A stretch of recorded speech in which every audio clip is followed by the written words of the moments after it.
पालमपुर के एक व्यवसायी निशांत शर्मा प्रकरण में एसआईटी ने दूध का दूध और पानी का पानी कर दिया। एसआईटी ने धर्मशाला कोर्ट में अपनी रिपोर्ट पेश कर दी है। रिपोर्ट में स्पष्ट है कि निशांत की शिकायत एकदम झूठी थी। उसे 27 अक्टूबर 2023 को ना तो धमकाया गया था, ना ही कुछ और हुआ था। सारे आरोप मनगढ़ंत थे, ऐसा कुछ नहीं हुआ था। एसआईटी ने पूर्व डीजीपी संजय कुंडू और वरिष्ठ अधिवक्ता केशव श्रीधर और पूर्व आईपीएस अधिकारी सचिन श्रीधर को क्लीन चिट दे दी है। एसआईटी ने यह भी साफ किया है कि मनगढ़ंत शिकायत के पीछे महज व्यावसायिक विवाद था जो केशव श्रीधर और निशांत के बीच चल रहा था। लेकिन एक रणनीति के तहत निशांत ने इसमें संजय कुंडू, सचिन श्रीधर को भी लपेट लिया था। यही नहीं, तत्कालीन एसपी कांगड़ा का नाम भी उछाला गया था। बता दें कि यह हाई प्रोफाइल मामला हाई कोर्ट से सुप्रीम कोर्ट तक गया। हाई कोर्ट ने तो डीजी को पद से हटाने तक के आदेश दिए थे। उसके बाद इस मामले में एक एसआईटी का गठन किया गया। बहरहाल एसआईटी ने धर्मशाला कोर्ट में अपनी रिपोर्ट पेश कर दी है।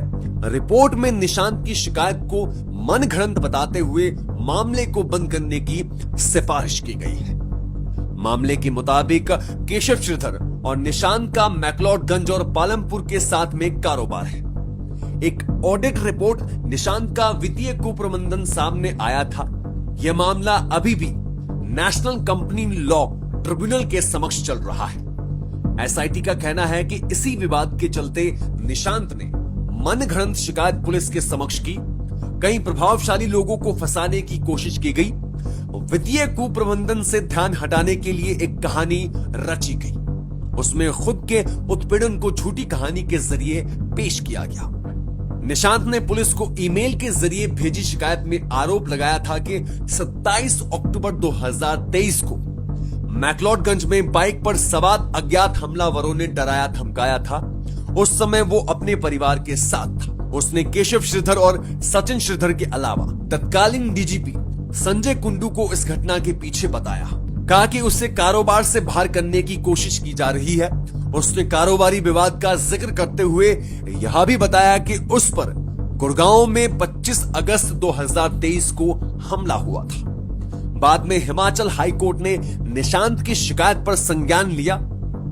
डीजी एसपी कांगड़ा को बदलने के आदेश दिए। साथ ही एक एसआईटी के गठन के भी आदेश दिए। एसआईटी का गठन आईजी संतोष पटियाल की अगुवाई में किया गया।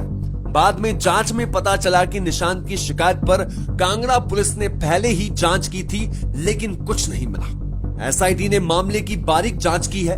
तह तक जाने के लिए घटनास्थल पर क्राइम सीन को रिक्रिएशन भी किया गया। संबंधित लोगों से पूछताछ की गई, लेकिन कुछ नहीं मिला। सीसीटीवी फुटेज में कहीं भी संदिग्ध बाइक नहीं मिली। हाँ, निशांत अपने परिवार सहित जरूर वहां नजर आया। स्थानीय लोगों, दुकानदारों से बातचीत की गई। सभी ने ऐसी किसी घटना से इनकार किया। पुलिस ने इस केस के हर पहलू पर छानबीन की। गुरुग्राम वाले कथित हमले तक भी गए, लेकिन उसमें भी कुछ नहीं पाया गया। वो हमला भी कहानी जैसा ही था। मामले में बड़ी तादाद में पुलिस अधिकारियों व कर्मचारियों के बयान भी दर्ज किए गए। यह भी पता चला कि जिस सचिन श्रीधर पर निशांत ने आरोप लगाए थे, उसने निशांत पर 1 करोड़ का मानहानि का केस भी दिल्ली में दायर कर रखा है।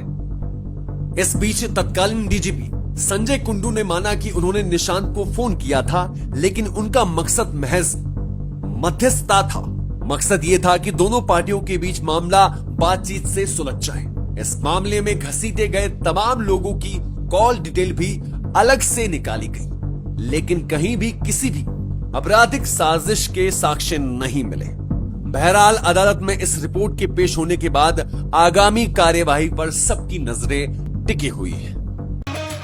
त्योहार के इस सुहाने सीजन में गोयल मोटर्स नेटवर्क की सोलन और शिमला स्थित नेक्सा शोरूम में पाई इंडिया की सबसे पसंदीदा गाड़ियों पर खास ऑफर। इग्निस, बिलेनो, फ्रॉन्स, जिम्नी और ग्रैंड विटारा जैसी शानदार गाड़ियों को खरीदने का साल का सबसे बेहतर वक्त नेक्सा का खास ब्लैक एडिशन उपलब्ध है। सभी तरह की गाड़ियों से एक्सचेंज और अपग्रेड ऑफर भी।